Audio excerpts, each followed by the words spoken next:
escúchenme bien, agarrémonos firmemente de la fe que hemos profesado.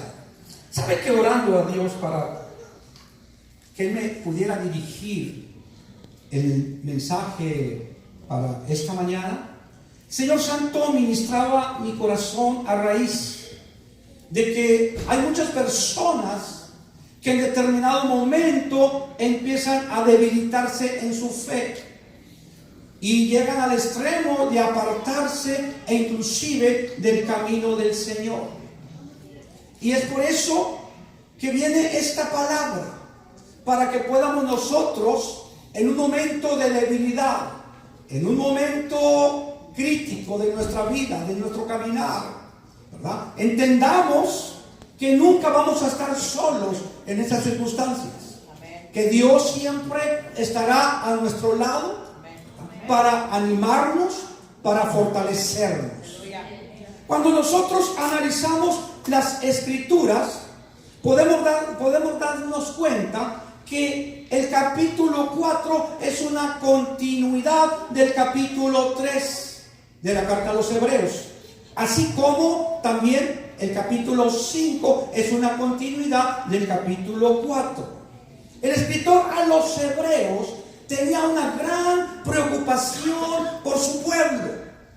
Había una carga tan grande sobre de él, porque veía que mucho pueblo estaba apartándose del camino del Señor, o que mucho pueblo inclusive había escuchado, había sido evangelizado, conocía de la verdad, pero en determinado momento empezó a desviarse, empezó a apartarse y empieza, ¿verdad?, a hacer una serie de recomendaciones, de advertencias al pueblo, y empieza a decirles en el capítulo 3, versículo 1, por tanto, escúchame bien, por tanto, hermanos santos, participantes del llamado celestial.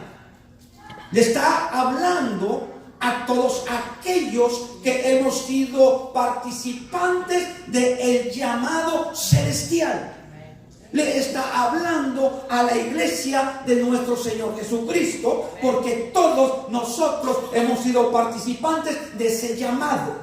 Quien nos ha llamado ha sido el Señor, ha sido Dios, que puso su mirada en cada uno de nosotros. Usted sabe, lo hemos repetido en múltiples ocasiones, que nos escogió y que nos llamó y nos hizo partícipes de ese llamado tan hermoso, ese llamado celestial.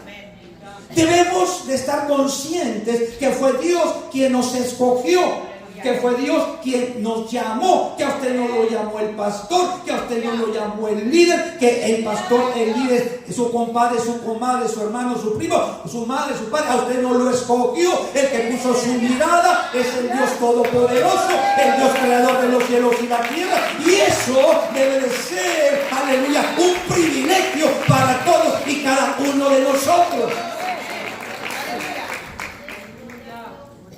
Somos privilegiados por ser partícipes del llamado celestial, pero esto muchas personas no lo consideran y lo echan a la borde. Ante determinada presión, ante determinada situación, ¿verdad?, abortan ese llamado. Y el escritor a los hebreos estaba preocupado por todo ello. Entonces dice, por tanto, hermanos santos, apartados, han sido ya partícipes del llamado celestial, deben de considerar al apóstol y sumo sacerdote de nuestra profesión, Cristo Jesús. Deben de considerar ustedes al quien han creído, al que los ha llamado.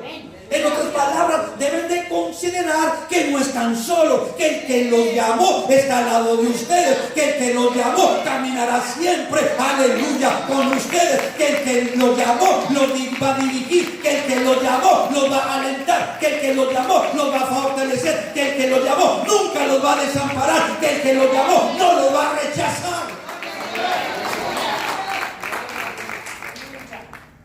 Y empieza a comparar que Moisés ciertamente fue, te voy a parafrasear, fue un líder que pastoreó al pueblo en el desierto cuando fue liberado de Egipto.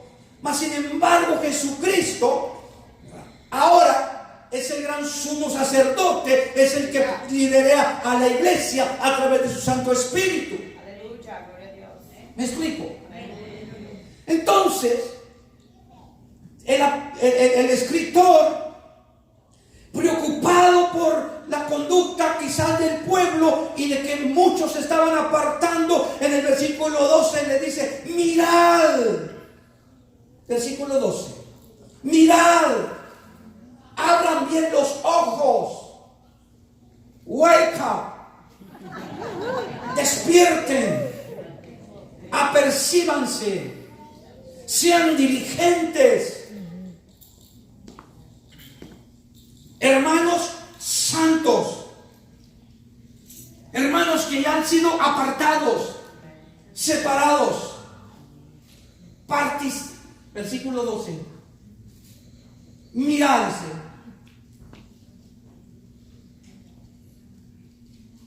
mirad, hermanos, que no haya en ninguno de vosotros corazón malo de incredulidad.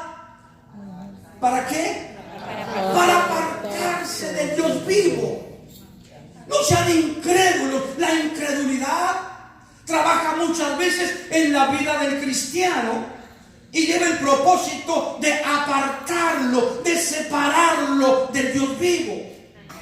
Por eso se mirad, si estén apercibidos, hagan una evaluación de su corazón. Que su corazón no sea malo, que su corazón no tenga la tendencia, ¿verdad?, hacia la incredulidad, o que sea, ¿verdad?, apático del evangelio o de las promesas de Dios. Tienen que saber de qué manera se van a conducir. Mirad, porque si tu corazón es malo, si eres una persona incrédula, eso te va a apartar del Dios vivo.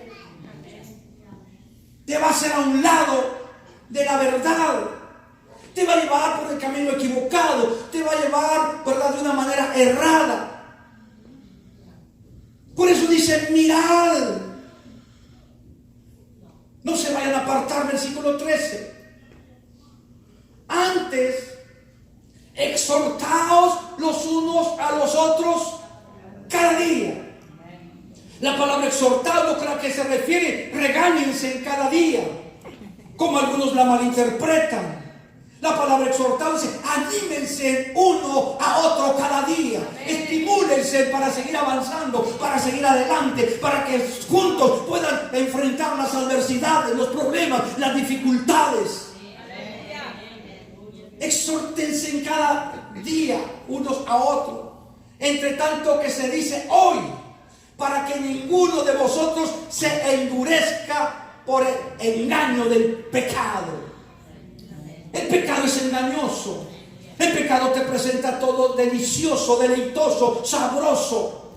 El pecado va haciendo estragos en la vida de la persona, del creyente. Va contristando al Espíritu Santo.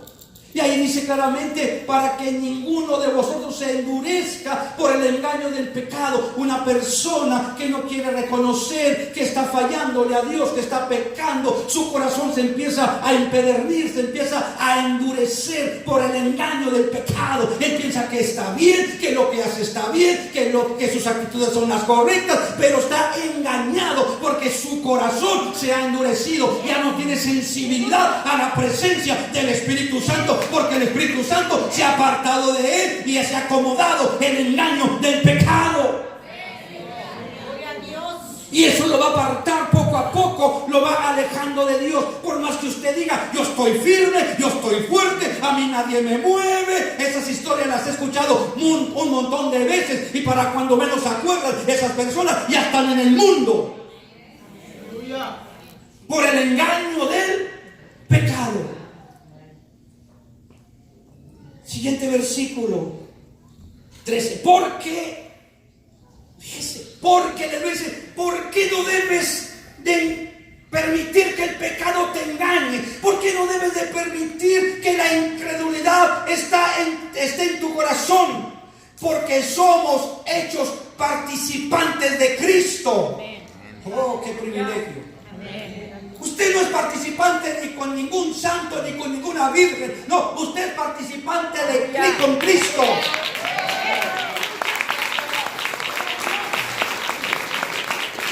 Participante de Cristo, con tal que retengamos como firme hasta el fin. ¿Hasta cuándo?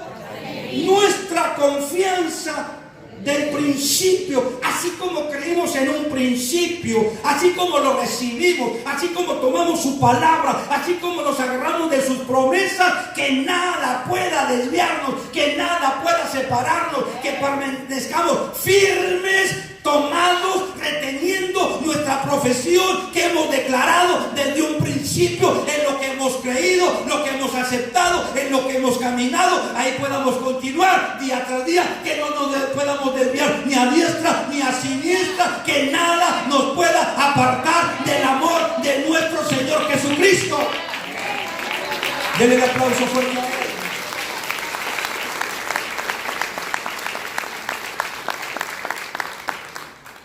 El escritor a los hebreos toma como referencia, toma como ejemplo al pueblo de Egipto, a sus padres. Recuerde que es a los hebreos. El escritor era un hebreo, algunos dicen que era Pablo, otros dicen que no. Por eso uno como predicador, para no entrar en contradicciones, uno menciona el escritor a los hebreos. Hay quienes dicen que esta epístola tiene todas las características de las cartas paulinas. Pero no entramos en controversia. El escritor a los hebreos, el escritor sagrado, toma como referencia al pueblo, ¿verdad?, de Egipto, lo que le aconteció a sus padres. ¿Está conmigo? Amén. Para que quienes vivamos ahora, porque somos el Israel espiritual por la fe en Jesucristo, no podamos cometer los mismos errores, los mismos pecados, las mismas faltas que cometieron este pueblo cuando peregrinó en el desierto, que su proceder, su conducta, ¿verdad?, no les permitió entrar al reposo que se les había prometido. Eso evitó recibir la promesa. Ahora esto usted aplíquelo en estos momentos, ¿verdad? Que si nos desviamos, si manifestamos la conducta que manifestó el pueblo hebreo en el desierto, no vamos a entrar a la promesa, no vamos a reposar en la presencia de Dios por la eternidad. ¿Me estoy explicando? Entonces el escritor dice, versículo 15: entre tanto que se dice, si oyeres hoy su voz, no endurezcáis vuestros corazones como en la provocación. ¿Qué hizo ese pueblo? Lo provocó a Dios, endureció su corazón, veía la nube de día, la antorcha de noche, veía el maná, sus vestidos, sus zapatos, nunca se envejecieron, mas sin embargo provocaron a Dios con sus acciones, porque había ciertamente en ellos incredulidad. ¿Quiénes? Vers 16. ¿Quiénes fueron los que, habiendo oído, le provocaron? Hoy en día se sigue manifestando la misma conducta. Tanta gente que oye la palabra, tanta gente que está sentada en la iglesia domingo tras domingo, tanta gente que escucha mensajes por aquí, mensajes por allá, de todo tipo de mensajes, pero siguen provocando a Dios, siguen abusando de la gracia, convierten la libertad en libertinaje. Y cuidado, cuando nosotros vamos a convertir la libertad que Cristo nos ha dado en libertinaje, que es una cosa muy diferente. Entonces aquí dice, ¿no fueron todos los que salieron de Egipto por mano de Moisés? El mismo se contesta, ¿y con quiénes estuvo él disgustado 40 años? ¿No fue con los que pecaron, cuyos cuerpos cayeron en el desierto? Y a quienes juró que no entrarían en su reposo, sino aquellos que desobedecieron. Los desobedientes no entraron. Diga usted, los desobedientes no pueden recibir la promesa. No pueden entrar al reposo. Y vemos que no pudieron entrar a causa de la desobedientes. Y como si eso fuera poco, incrédulos. Diga, los incrédulos no entran. Entonces vuelve a hacer otra advertencia. Vuelve a llamar otra vez la atención. Dice, temamos. No la tomes tan a la ligera. No la tomes tan al ahí se va. No argumentes, Dios es amor. Vivo bajo la gracia. No. Temamos. Esta palabra temamos es un temor reverente hacia Dios. Un temor que va a hacer que tu conducta sea la correcta. Que tu proceder igual. Un temor que no quieres hacer algo que pueda ofender a Dios. Ese es el temor que aquí está hablando. Temamos para que sepas cómo conducirte, cómo vas a proceder, cómo vas a llevar tu vida espiritual delante de Dios. Temamos, pues, no sea que permaneciendo aún la promesa de entrar en su reposo, alguno de vosotros parezca no haberla alcanzado. La promesa está. Be careful. No te anotes porque no vas. Eso dice la palabra. Autoanalicémonos. Consideremos nuestra conducta, nuestro proceder. Porque el enemigo, recuerde que es el engañador. El pecado es engañoso. Aquí claramente lo está diciendo: teme. No vaya a ser, está la promesa, pero está vigente, pero no va a ser que no la alcances, que no entres al reposo de Dios.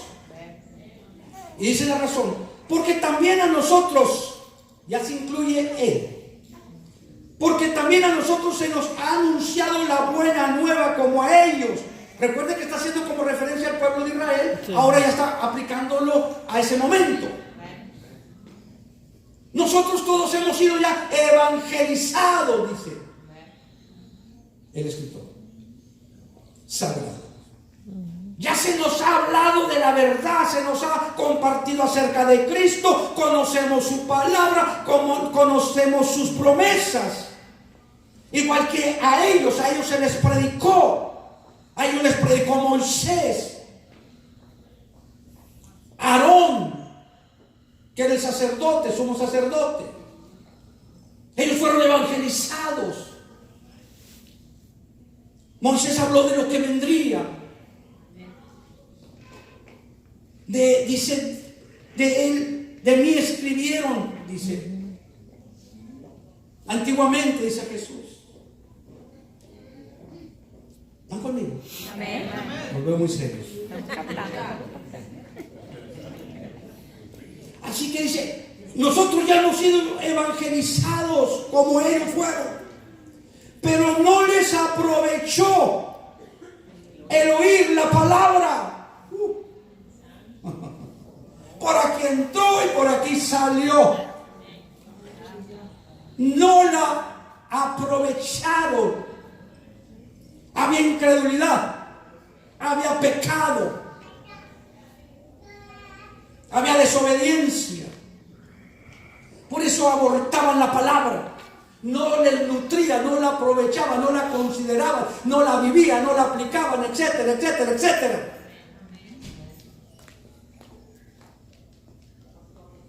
La oían, pero no la aprovechaban. Por no ir acompañada de fe en los que la oyeron. Incrédulos. No creían las promesas, no creían la palabra, no le añadían fe al escuchar la palabra, por eso no les aprovechaba. costó no entrar al reposo. Y en base a todo esto, surge el versículo 12. Y dice, porque la palabra de Dios es viva y eficaz. La palabra de Dios, si tú la tomas con fe, te va a dar vida, va a ser eficiente. Quiero que vean en el contexto que está el versículo 12. Por eso dice el escritor, ustedes no aprovecharon la palabra porque no tenían fe, no la acompañaron. Pero la palabra de Dios es viva y es eficaz. La palabra de Dios no está muerta. La palabra de Dios no, siempre es efectiva, no falla, es infalible. Y empieza a hablar de las características de la palabra de Dios. Y más cortante que toda espada de 2 filos, y penetra hasta partir el alma y el espíritu, las coyunturas y los tuétanos, y discierne los pensamientos y las intenciones del corazón. Y en base a todo esto, el escritor en el versículo 14 dice, ¿sabes qué? Vamos a echarle un vistazo al trono de Dios. ¿Lo escuchó? Amén. Vamos a correr el telón y vamos a ver el trono de Dios. Porque a pesar de todo, quiero que ustedes tengan confianza. Para que puedan superar cualquier problema, adversidad, dificultad. Para que puedan entender que nunca van a estar solos. Que hay solución a cualquier necesidad. Que hay respuesta de Dios ante cualquier problema. No quiero que manifiesten aquella conducta, pero todos estamos expuestos a pasar por momentos críticos, momentos difíciles. Así que, dice el escritor, vamos a dar un vistazo al trono de Dios. ¿Están conmigo? Y empieza a decirle, por tanto, otra vez usa el por tanto, teniendo un gran sumo sacerdote que traspasó los cielos. Imagínate, tenemos un gran sumo sacerdote, Jesús, el Hijo de Dios. Él traspasó los cielos. Es el más grande sumo sacerdote que haya mediado entre Dios y el hombre. El supremo, el más grande. Tenemos quien interceda ante el Padre por nosotros. No sé si está bien. Por eso no puedes aventar la toalla. Ante cualquier situación que estés pasando, no importa lo complicado que tú estés, que sea perdón o que estés en ese problema, tú tienes que entender que tienes un gran sumo sacerdote que traspasó los cielos y que esas promesas son para nosotros. Aleluya, que no vamos a estar nunca jamás solos ni desamparados, que tenemos ese gran sumo sacerdote que está sentado a la diestra del Padre y que intercede por todos sus hijos. Denle fuerte la aplauso.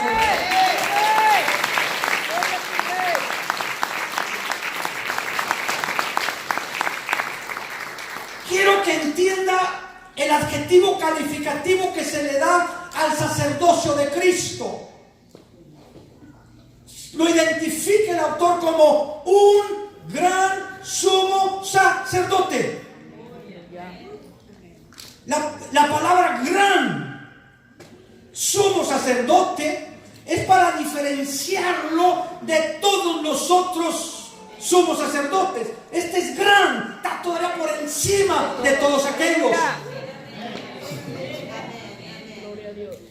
No es un sumo sacerdote como lo fue Aarón y la descendencia de Aarón. No. Es un gran sumo sacerdote que traspasó los cielos, que el diablo no lo pudo detener, que venció y destruyó al que tenía el imperio de la muerte. Por eso ahí mismo en el capítulo 2, versículo 14 y 15 dice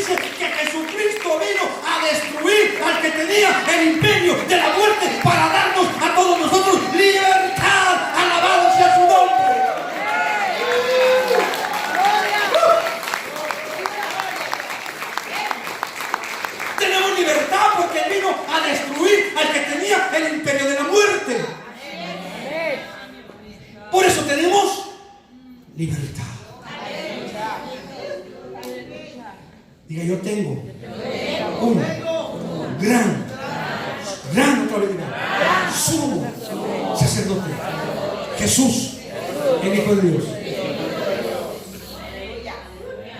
Tenemos que entender que Él se encuentra sentado a la diestra del Padre en el mismo trono de Dios. Esteban, cuando vio los cielos abiertos, que fue apedreado, dice que vio que Jesús estaba sentado a la diestra del Padre. Y ahí está para interceder por nosotros. Él está en la misma presencia de Dios. El terrenal entraba y salía nada más una vez al año en el templo terrenal. Jesús no. Jesús ahí está permanentemente. El Espíritu Santo es el que está aquí con nosotros. Jesús está intercediendo y ministrando en la presencia del Padre.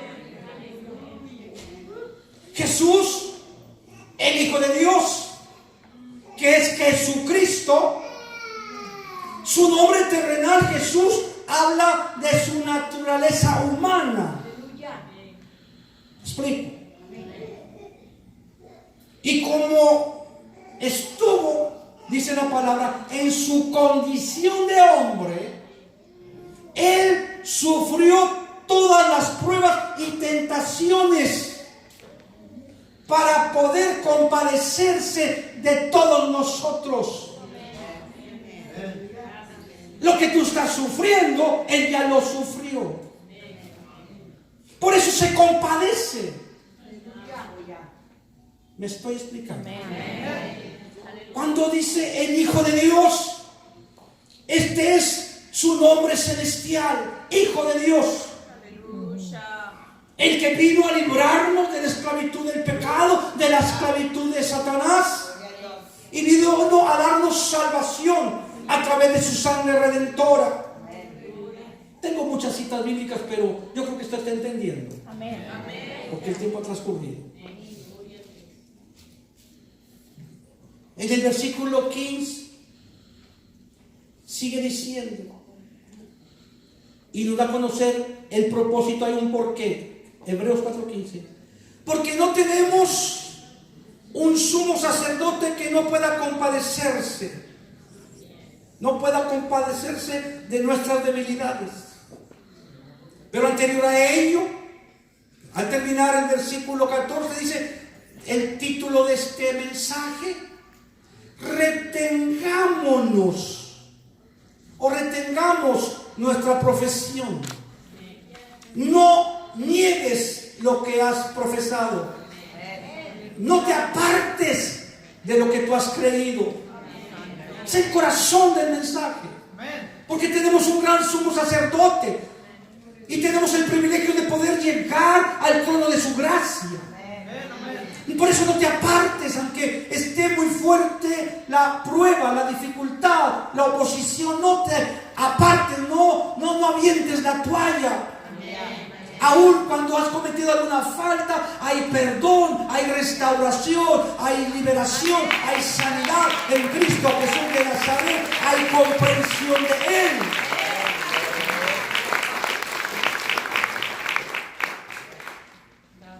Por eso nace este mensaje. Retengamos nuestra profesión. Tanta gente que empieza a apostatar del Señor, apartarse de la verdad, a negar a Jesucristo. Que les pueden preguntar en el trabajo: ¿tú eres cristiano? No, yo no. Porque les da pena. Que porque les da pena orar por los alimentos en un restaurante y que los miren. Se avergüenza. Pero dice: retengamos. La Nueva Versión Internacional, hace un momento lo mencioné cuando iniciaba este mensaje. Dice: agarrémonos. También dice: aferrémonos. ¿Usted sabe lo que es aferrarse? Aferrémonos firmemente a la fe que profesamos. Aférrese. Agárrese con ganas. Aleluya.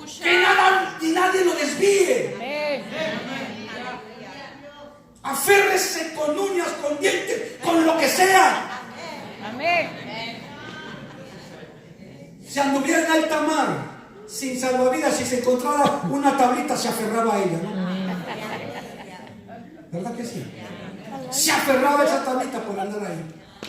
Así que andamos en el mundo. Aférrese a las palabras de Dios, a las promesas de Dios. Si no, van a naufragar.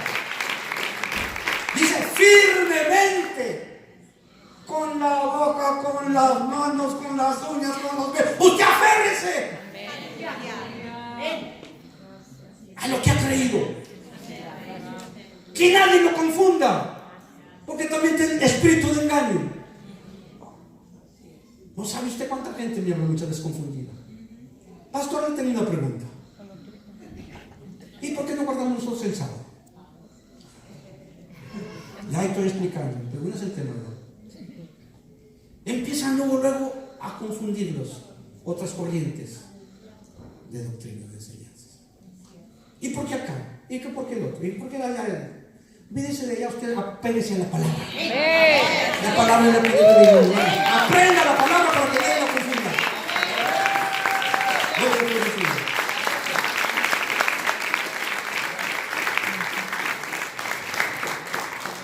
Ahora bien, dice, porque no tenemos un sumo sacerdote que no pueda compadecerse de nuestras debilidades, sino que fue tentado en todo según nuestra semejanza, pero sin pecado. Sabemos que Jesucristo, ¿verdad? En él nunca jamás hubo engaño ni pecado ni nada de esto. O sea, él pide y nos dice, bueno, ok, no tienen que aventar la toalla, no tienen que desanimarse, no tienen que apartarse. Yo los entiendo, yo los comprendo. Cometieron alguna falta, arrepiéntanse, restáurense, no vuelvan a cometerla y para adelante. Amén. Y acérquense, dice, confiadamente. Amén. ¿Cómo? Confiadamente. Con confianza. Él no te va a reprochar, Él no te va a rechazar, Él no te va a decir, eres un sinvergüenza, eres esto, eres aquello, hazte a un lado, yo no te acepto, yo no te recibo. No, acércate confiadamente a Él. Aleluya, llega a su trono. ¿Me estoy explicando? Amén. Confiadamente, dice. Porque Él se va a compadecer de nosotros en nuestras debilidades. Ciertamente, hay que entender que estamos en un cuerpo que la tendencia es pecaminosa. Hay una naturaleza en él pecaminosa. Hay debilidades. Y cuando no estamos conectados con Dios, cuando nuestro espíritu no está fuerte, empiezan las obras de la carne a querer tomar el control y dominarnos. Pero Él nos está comprendiendo. ¿Estoy explicando? Él nos está entendiendo. Porque Él fue tentado en todo. Él está teniendo compasión nuestra. ¿Están conmigo? Amén. Por eso se puede compadecer. La palabra compadecer en el original griego es sympathia. No se la aprenda, que significa conmovido, sentir, sufrir con. O sea que lo que nos esté pasando, Él también está sufriendo juntamente con nosotros. Esta palabra significa compadecerse y sentir con una persona al punto que la herida y el dolor se siente en realidad dentro del propio corazón de uno. O sea, que te duele lo que a la persona le está pasando. A ti también te cala, te puede, te punza el corazón. Así está Jesús, le duele lo que tú estás pasando. Jesús sufre cuando nosotros estamos sufriendo. ¿Están conmigo? Amén. Él también está sufriendo. Por eso se compadece de nosotros, porque en todas nuestras debilidades, y Él dice en la Escritura que Él fue tentado en todo. ¿Escuchó? Amén. En todo fue tentado. Si quieren, mírenlo ahí en Hebreos 5, 7 y 8.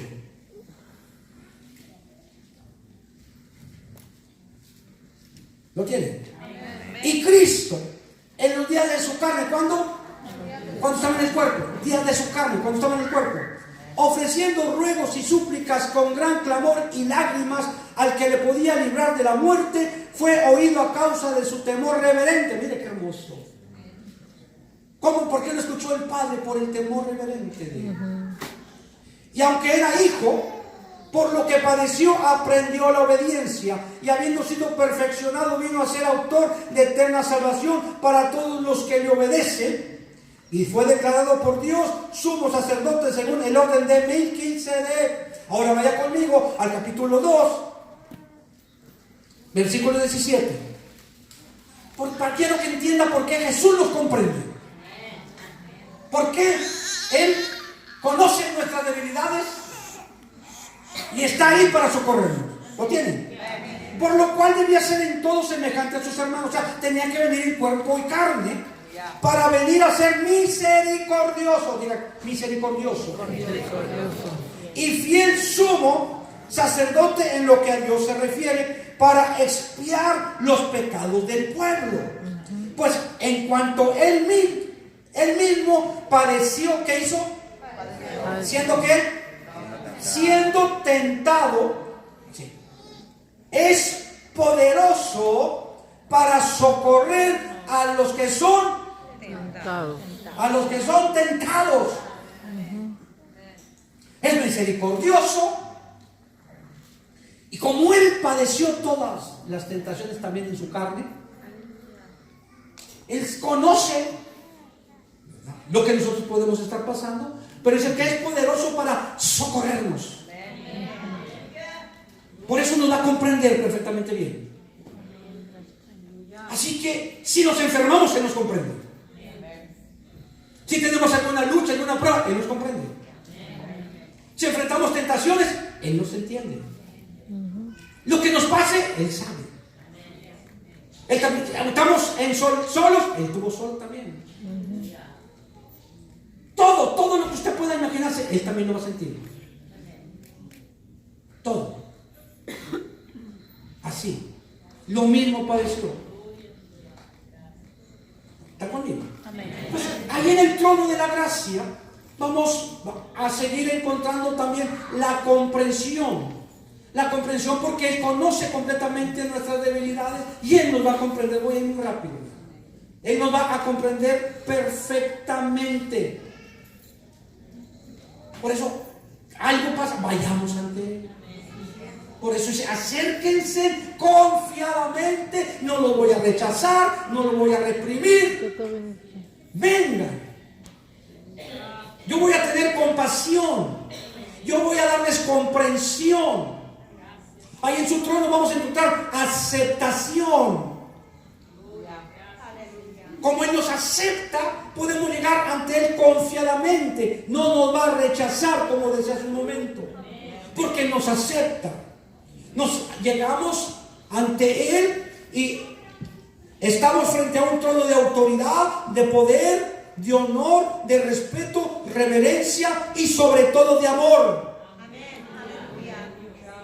¿Escuchó? Y de misericordia.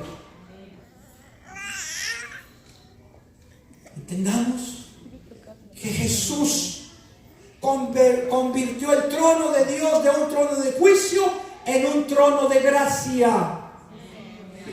Enfatizo, no para hacer lo que nosotros queramos, no para vivir en pecado, ni en incredulidad, ni en desobediencia. ¿Me explico? Sino para que podamos nosotros tener a dónde acudir en un momento de debilidad y entender que Él va a comprendernos, que Él nos va a aceptar, que no vamos a estar solos, desamparados, que tenemos quien abogue por nosotros, que tenemos quien esté intercediendo. Por eso ahí en el trono dice que nosotros vamos a alcanzar la misericordia. La misericordia va a ser accesible para nosotros. Recuerde que la Biblia dice que todos hemos sido pecados, pero la misericordia de Dios estará siempre ahí presente. perdona nuestras faltas, nuestros pecados a través de su sangre preciosa. Siempre usted entienda que va a estar la misericordia. Quisiera ver el Salmo 103:11. Me encanta lo que dice ese versículo, porque nuestro Dios es un Dios que se deleita en misericordia. Aleluya. Salmo, ya casi voy a ir terminando. 103:11. Para que vayan pasando los músicos. Aleluya.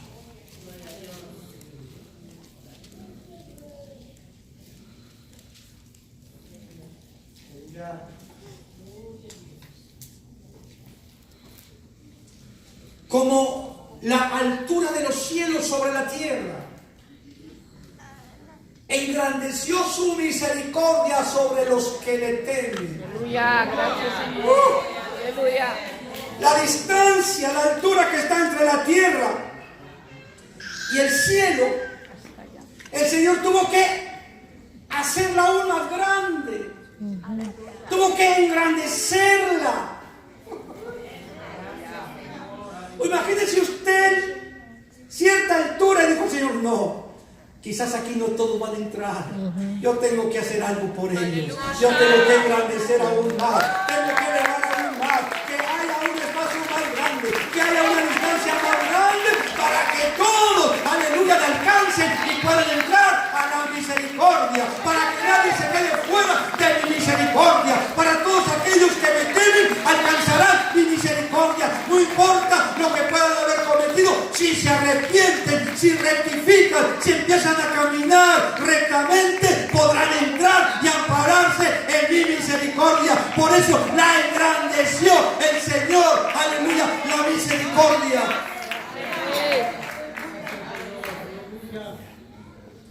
Así que en el trono, digan el trono, hallaré consideración, comprensión, gracia, poder, amor, misericordia. Y hallaremos socorro. Socorro. Y mírenos, regresemos a él.